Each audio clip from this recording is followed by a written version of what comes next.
Hi everyone, good morning. সকালবেলা পড়াচ্ছিলাম, তখনই বোন এসে ঠেকুয়া দিয়ে গেল। ওর কোন বান্ধবী দিয়েছে, তাই আমাকে একটু টেস্ট করতে দিয়ে গেল। আর ঠেকুয়া খেতে কে কে ভালোবাসে? আমার মনে হয় সবাই ভালোবাসে, কারণ কিছুদিন ধরে ফোনে এত ঠেকুয়ার ভিডিও দেখেছি। পড়ানোর পর নিরামিষভাবে পাস্তা বানিয়ে খেয়েছিলাম। তারপর মা এখানে গোপালের জন্য দুটো মুকুটা নিয়েছিল, তাই আমার দেখাচ্ছে যে কোনটা ভালো লাগে। কাজ করতে বসে মা মাখিয়েছিল সাবু, সেটাই খাচ্ছিলাম। আর তারপরে রাস্তা দিয়ে যাচ্ছিল কাশন, আর সেখান থেকে কাশন নিয়েছি আর এই তেঁতুলের চাটনি। চুলে আমি তেল, শ্যাম্পু, সিরাম ছাড়া আর কিছুই দিই না। তাই ভাবলাম আচ্ছা টক দই দিয়ে একটা মাস্ক বানাই, দেবো কি তার আগে আমি একটুখানি টক দই খেয়েই নিই, কারণ টক দই খেতে কিন্তু আমার বেশ ভালো লাগে। চুলটা কিছুদিন ধরে দেখছি বেশ পাতলা হয়ে যাচ্ছে, তাই একটুখানি মাস্ক লাগালাম আর কি। সন্ধ্যেবেলা আমি আর মা বেরিয়েছিলাম একটু গোপালের জন্য জামার কাপড় কিনবো, আর আমি যদি কিছু পছন্দ হয় আর কি। এর মধ্যে দুটো নিয়েছি, আর একটা অন্য কোথাও দিয়ে নিয়েছি, আর এই পিসটা নিয়েছি ঘিয়েটা। এটা তো আমার মারাত্মক সুন্দর লেগেছে, দামটাও সুন্দর। আপাতত গোপুর জামা বানানোর জন্য নিলাম, পরে নিজের একটা ব্লাউজ বানাবো, তখন নিয়ে যাব।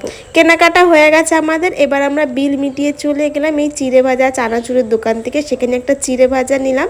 তারপরে দেখলাম ডালের বড়া, সেটা দিয়ে কি করে লোভ সামলাতে পারি। তো আজকে ভিডিওটা এতটাই, দেখা হবে নেক্সট ভিডিওতে। ওকে, বাই।